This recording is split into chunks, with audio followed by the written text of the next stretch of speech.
गरीब बहू का जादुई घास का एसी।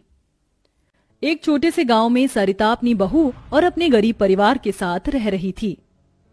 बेटा, आज हमें ये रात को सारा काम खत्म करना होगा, कल ये सारा ऑर्डर का सामान जाएगा। माँ, मैं तो कोशिश कर ही रहा था लेकिन घास ही खत्म हो गई। अब आप ही बताओ ना, मैं क्या करूँ? हमारे पास और कोई चारा नहीं है, हमें जंगल से और घास काट कर लानी होगी। इस समय जंगल में जाने का फायदा नहीं है, कभी भी कुछ भी हो सकता है। जंगली जानवर रात के समय ही बाहर निकलते हैं। अजय बिल्कुल सही कह रहा है बहू। अरे माँ जी, हम दो लोग अगर जाएंगे तो कोई जानवर पास नहीं आएगा, और फिर इतनी जल्दी कोई जानवर हमला नहीं करता। हमें ये ऑर्डर कल देना है, आप ये भी तो सोचिए। लेकिन बहू। माँ जी, आप चिंता मत कीजिए, कुछ नहीं होगा। बस आप बच्चों के पास ही रहना और उनका ख्याल रखना। अगर ये ऑर्डर नहीं गया तो बच्चों के लिए हम गर्मी से बचने के लिए कूलर भी नहीं खरीद पाएंगे। सरिता की बहू भाविका और उसका बेटा, वो तीनों घास से पंखे कूलर बनाने का काम किया करते थे, इसलिए उन्हें घास की जरूरत पड़ती थी। वह आधी रात के समय जंगल में जाते हैं। भाविका, जरा से भी हलचल हुई तो मुझे बता देना, कभी भी कुछ भी हो सकता है। ठीक है जी, मैं आपको बता दूंगी। अजय और भाविका दोनों ही जंगल में घास काट रहे होते हैं, तब उन्हें झाड़ियों से आवाज आने लगती है। क्या तुमने भी वहां से कोई आवाज सुनी है? हाँ जी, मैंने भी सुनी है। मैंने तुम्हें कहा था ना, इस समय आना ठीक नहीं है। चलो देखते हैं उधर क्या है। भाविका और अजय झाड़ियों के पास जैसे ही जाते हैं, उन झाड़ियों के पीछे से एक आदमखोर भेड़िया निकलता है। भाविका, भागो यहाँ से, यहाँ पर तो बहुत खतरनाक भेड़िया है। अजय और भाविका दोनों अपनी जान बचाकर भागने लगते हैं। अजय, अब हम लोग क्या करें? कहीं भेड़िए ने हमें खा लिया तो? रुकना मत, बस भागती जाओ। भागते भागते वो दोनों जंगल से किसी तरह बाहर निकल आते हैं और भेड़िया उनका पीछा छोड़ देता है। जान बची तो लाखों पाए, लौट के बुद्धू घर को आए। रास्ते में चलते हुए आधी रात के समय उन्हें गांव के एक कूड़े के ढेर के पास एसी पड़ा हुआ नजर आता है। अरे देखो जी, यहाँ पर एसी पड़ा है। अरे पता नहीं किसका होगा, चलो यहाँ से चलते हैं। मुझे लगता है किसी ने ऐसे ही डाल दिया होगा। मैं तो कहती हूँ इसे लेकर चलते हैं। भाविका अजय को एसी ले जाने के लिए मना लेती है, जिसके बाद वो दोनों उस एसी को घर ले आते हैं।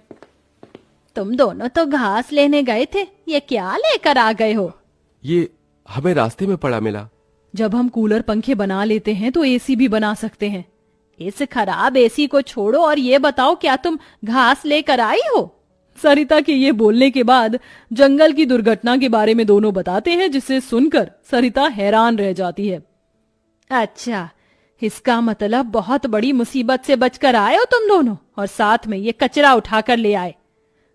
वह तीनों बहुत ज्यादा परेशान हो जाते हैं। कल का ऑर्डर पूरा करने के बाद उन्हें कुछ पैसे मिल जाते, लेकिन घास न होने की वजह से उनका ऑर्डर पूरा नहीं हो पाता और वह ऑर्डर कैंसिल हो जाता है। अगले दिन उनके टूटे फूटे घर के अंदर धूप की किरणें आने लगती हैं, जिससे बहुत ज्यादा गर्मी हो जाती है। हे भगवान, कितनी गर्मी लग रही है, घर में पंखा भी नहीं चल रहा है। मुझे भी बहुत गर्मी लग रही है। पिताजी पिताजी, हमें बहुत गर्मी लग रही है, हमारे घर में एक पंखा भी ठीक से नहीं चलता। बेटा, थोड़ा सा सब्र रखो, कुछ दिनों में मेरे पैसे मुझे मिल जाएंगे, तो मैं घर के अंदर एक अच्छा सा पंखा लगवा दूंगा। हमारा वो ऑर्डर तो कैंसिल हो गया, लेकिन सुबह में घास ले आई थी मैं। चलिए गांव वालों के कूलर और पंखे में घास लगा देते हैं, उससे कुछ तो पैसे आएंगे। हाँ, तुमने सही कहा। भाविका और अजय दोनों मिलकर पुराने कूलरों के अंदर घास लगा रहे होते हैं, और यहाँ घर में राजू दिशा गर्मी से परेशान हो रहे होते हैं। काश कि हमारे घर में भी कोई एसी होता। तभी दिशा की नजर उसके पिता के लाए हुए एसी के ऊपर पड़ती है। अरे राजू, जरा इसे देखो, लगता है पिताजी हमारे लिए एसी लेकर आए हैं, पर उन्होंने ये एसी अभी तक क्यों नहीं लगाया? क्योंकि ये एसी खराब है, बस इसीलिए। कल रात तुम्हारे माता पिता को यह कूड़े करकट में मिला था। ये सुनने के बाद राजू इस बात से तो खुश होता है कि उसके पिताजी पुराना ही सही, कम से कम एक एसी तो घर पर लेकर आए। कुछ देर बाद वह अपने दोस्तों के पास खेलने चला जाता है। ढोलू ढोलू, कहाँ हो तुम? चलो खेलते हैं। आज मैं नहीं आ सकता, बहुत गर्मी है, और इतनी गर्मी में मेरा मन नहीं कर रहा है आने का, क्योंकि मेरे घर के अंदर एसी लगा हुआ है। मैं उसकी ठंडी हवा में ही बैठना चाहता हूँ। क्या कहा? तुम्हारे घर के अंदर भी एसी है? हाँ, और हमारा एसी बहुत अच्छा चलता है, बहुत ठंडा कर देता है घर को। राजू यह सुनकर बहुत खुश होता है। वह वापस अपने घर पर आता है और अपने पिता से कहता है, पिताजी पिताजी मेरे लिए एसी ठीक कर दीजिए, बहुत गर्मी होती है घर के अंदर, मेरे सभी दोस्तों के पास एसी है। राजू बेटा, मैं एसी ठीक करने वाला नहीं हूँ। कहीं मुझसे एसी खराब हो गया तो ज्यादा पैसे चले जाएंगे उसे ठीक करवाने में। अरे पिताजी आप तो एक्सपर्ट हो, आपको तो सब कुछ आता है, आप एसी को भी ठीक कर दोगे, मुझे पता है। राजू के कहने पर अजय एसी को ठीक करने की कोशिश करता है। अजय को लगता है कि उसके ठीक करने पर एसी ठीक हो गया होगा, लेकिन एसी ऑन होते ही उसके अंदर से धुआं निकलने लगता है। ये क्या हो गया, लगता है ये एसी खराब है, फेंक दो इस एसी को। राजू गुस्से में ऐसा कहकर चला जाता है, जिसके बाद उसे इस तरह देखने से उसके दोनों माता पिता परेशान हो जाते हैं। हमें हमारे बेटे के लिए एक एसी तो बनाना चाहिए। भाविका और अजय दोनों अब सारे काम छोड़कर उस एसी को ठीक करने में ही लग जाते हैं। वह उसकी ठंडी हवा खाने के लिए उसके चारों तरफ हरी घास लगा देते हैं, जिससे कि उस एसी की हवा और भी ज्यादा ठंडी हो जाए। चलो अब एसी तैयार है, इसे चलाकर देखते हैं। भाविका जैसे ही घास का एसी चलाती है, अचानक से उस एसी के आंख नाक मुंह बन जाते हैं। क्या बात है, तुमने तो मुझे बिल्कुल नए जैसा बना दिया है, लेकिन समझ नहीं आ रहा कि तुमने मेरे ऊपर ये घास क्यों लगाई है। एसी को बात करते हुए देख वो सभी डर जाते हैं। अरे हाँ सॉरी, मुझे माफ करना, मैं अपने आप को इंट्रोड्यूस करना भूल गया। मैं एक जादुई एसी हूँ, मेरे पास परी लोक की शक्तियां हैं, मैं गरीबों की मदद करता हूँ और तुम्हें मेरी बहुत ज्यादा जरूरत थी, लेकिन मैं खराब होने की वजह से अपनी शक्तियां इस्तेमाल नहीं कर सकता था। तुमने मुझे ठीक कर दिया, उसके लिए तुम्हारा बहुत बहुत शुक्रिया। माँ पिताजी देखो, ये एसी तो बात भी करता है। हाँ, तुमने बिल्कुल सही कहा, ये तो कोई जादुई एसी है।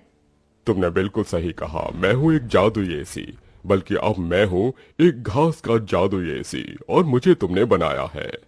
ये घास का जादुई एसी चलता भी है या फिर बस बातें ही करता है? तभी जादुई एसी के अंदर से ठंडी ठंडी हवाओं के साथ घास के बने हुए एसी निकलने लगते हैं। अरे वाह, इसकी ठंडी हवाओं के साथ इसके अंदर से तो घास के बने एसी भी निकल रहे हैं। यही तो मेरा जादुई कमाल है, मेरी ठंडी हवाओं के साथ तुम्हें घास का एसी भी मिलेंगे। ये तो सोने पर सुहागा हो गया। ऐसा जादुई एसी मैंने कभी नहीं देखा। अब उनके पास इतने सारे घास के एसी हो गए थे जिन्हें वह देखकर सोच में पड़ जाते हैं। आजकल बाजार में एसी बहुत महंगा मिलता है, हम घास के बने हुए सस्ते एसी बेचकर पैसे कमा सकते हैं। सही कहा माँ आपने, पर क्या लोग घास के बने एसी खरीदना चाहेंगे? सरिता यह सुनकर थोड़ी देर चुप हो जाती है। हमें पहले एसी बेचकर देखना चाहिए। इस तरह भाविका और अजय दोनों मिलकर बाजार में घास के बने एसी बेचने के लिए चले जाते हैं, जहां घास के बने एसी देखकर सभी लोग हैरान रह जाते हैं। एसी तो बहुत देखे, लेकिन ऐसा एसी नहीं देखा, ये तो बहुत अलग है। घास से बने एसी मैं भी खरीदना चाहूंगी। कितने का है एक? ज्यादा नहीं, मात्र 1000 रुपए का है। आजकल एसी 30-40 हजार तक मिलते और तुम इतने सस्ते में बिल्कुल कौड़ियों के भाव बेच रहे हो। चलो मुझे एक दे दो।